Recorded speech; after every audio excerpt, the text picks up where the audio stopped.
Assalamualaikum warahmatullahi wabarakatuh. Perkenalkan, nama saya Nur Muhammad Hanafi Berdananto dengan NIM 2300605110103. Di sini saya akan membuat video UAS pada mata kuliah Sistem Terdistribusi dan Keamanan, yaitu menjelaskan beberapa soal. Di sini pernyataan demi Allah bahwa saya mengerjakan sendiri dengan jujur dan tidak menyontek teman. Jadi soal yang pertama yaitu jelaskan pengertian dari sistem terdistribusi dan berikan contohnya. Jadi sistem terdistribusi sendiri yaitu kumpulan komputer otonom atau independen yang terlihat oleh pengguna sebagai satu sistem koheren. Artinya ada keterkaitan antar bagian.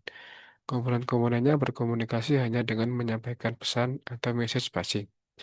Nah, contoh penerapannya pada kehidupan sehari-hari yaitu ada pemesanan tiket di Traveloka atau tiket.com, belanja online di Tokopedia dan Bukalapak atau Shopee, kemudian pembayaran SPP Win Malang yang menggunakan sistem host to host melalui bank. Kemudian soal yang kedua yaitu sebutkan dan jelaskan tentang karakteristik sistem terdistribusi. Jadi sistem terdistribusi memiliki 6 karakteristik utama. Yang pertama yaitu transparansi.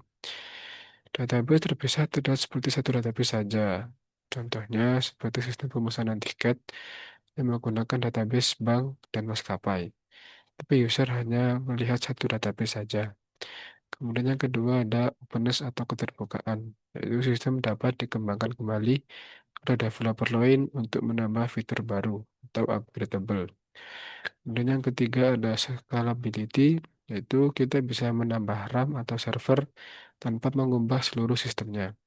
Kemudian yang keempat ada resource sharing, yakni kemampuan menggunakan hardware, software, atau data kapanpun dan dimanapun yang sifatnya heterogen.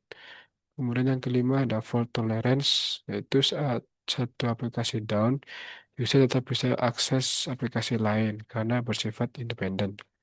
Kemudian yang terakhir ada konkurensi, yaitu semua aplikasi dapat mengakses database pusat dalam waktu yang bersamaan. Kemudian soal yang ketiga yaitu sebutkan dan jelaskan tentang arsitektur utama sistem terdistribusi.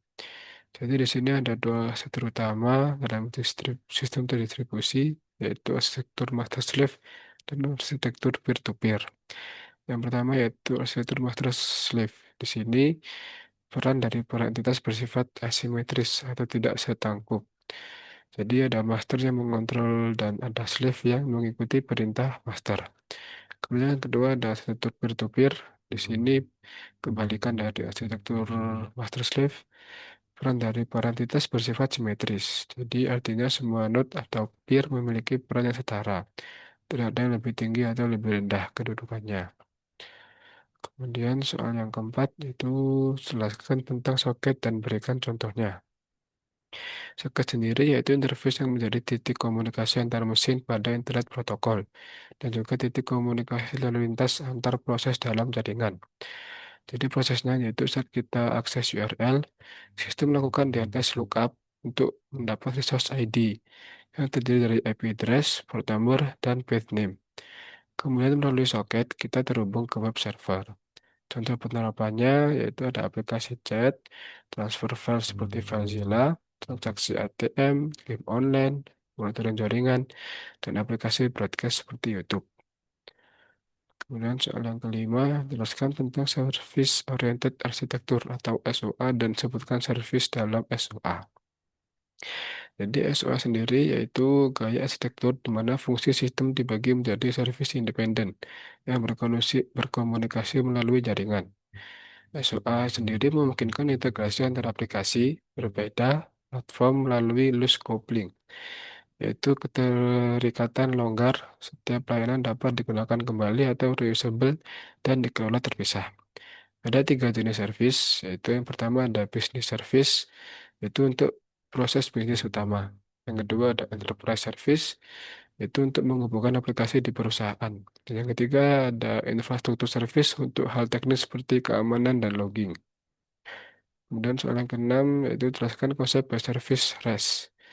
Nah, REST sendiri atau representational state transfer, yaitu gaya arsitektur yang memungkinkan komunikasi antar sistem melalui HTTP dengan prinsip stateless tidak menyimpan status.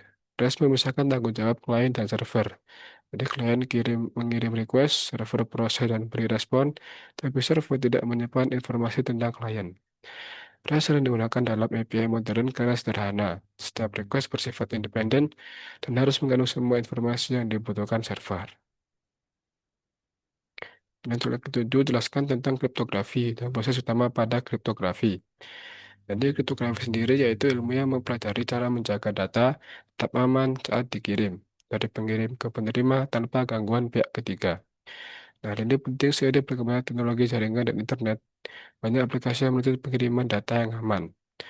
Jadi ada dua proses utama yaitu enkripsi, yaitu mengubah data atau plain text menjadi bentuk yang tidak dikenali atau ciphertext menggunakan algoritma tertentu. Dan juga ada deskripsi yaitu kebalikan dari enkripsi mengubah ciphertext menjadi plain text. Jadi semisal kita memiliki data 123 dienkripsi menjadi 1234566 ABCD, kemudian dideskripsi kembali ke 123. Kemudian soal yang ke-8, jelaskan tentang aplikasi dan jelaskan pula jenis-jenisnya.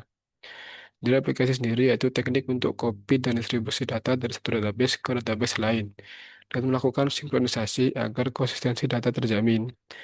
Data dapat didistribusikan ke lokasi berbeda via jaringan lokal atau internet. Aplikasi mendukung kinerja aplikasi dan pemrosesan database terdistribusi. Ada tiga aplikasi. Yang pertama ada snapshot replication, yaitu distribusi data pada saat tertentu tanpa update. Untuk data ditulis seperti katalog atau daftar harga. Yang kedua ada transactional replication, yaitu memelihara konsistensi transaksi. Dan yang terakhir ada merge application, yaitu pengguna dapat ubah data sesuai wewenang dan akan merge ke nilai yang sama saat server terkoneksi kembali. Dan soal yang kesembilan, jelaskan tentang penamaan domain. Nah, di sini DNS menerjemahkan nama domain yang mudah dianggap menjadi alamat yang dibutuhkan komputer. Jadi prosesnya seperti contoh seperti ini. Saat kita mengetik URL ya www.jdk5.net dengan port 888 /webexample/earth.html, sistem melakukan DNS lookup. Jadi hasilnya yaitu resource ID dengan tiga komponen seperti tadi ya, yaitu IP number atau IP address. Dalam contoh ini IP addressnya 55.55.55.55. Kemudian port number yaitu 888 sebagai soket atau pintu komunikasi dan juga path name ya, yaitu websample/earth.html yang menunjukkan lokasi file di web server. Jadi ketiga komponen ini file menunjukkan kita file yang tepat di server. Dan soal yang terakhir, jelaskan konsep sinkronisasi pada NTP. Nah, NTP, dalam NTP, server dikoneksikan dalam hierarki bernama synchronization subnet. Level-levelnya disebut dengan strata. Nah, dalam stratum 1, punya informasi waktu yang paling akurat karena terhubung langsung ke UTC receiver, yaitu sumber waktu utama seperti atomic clock atau GPS. Kemudian ada stratum 2, stratum 3, dan seterusnya, yaitu server dalam setiap strata bertindak sebagai time server untuk strata lebih rendah. Jadi sistem ini berbentuk hierarki di mana akurasi tertinggi ada di stratum 1. Dan semakin rendah stratumnya, akurasinya semakin dikit, tapi tetap akurat untuk sinkronisasi waktu di jaringan. Nah, baik, tadi tadi eh, kita sudah membahas tentang sistem distribusi dan karakteristiknya, arsitektur master slave dan peer-to-peer, soket, SOA, dan REST, kemudian kriptografi, enkripsi dan deskripsi, replikasi dan DNS, serta NTP. Nah, sekian kurang lebihnya. Mohon maaf. Wassalamualaikum warahmatullahi wabarakatuh.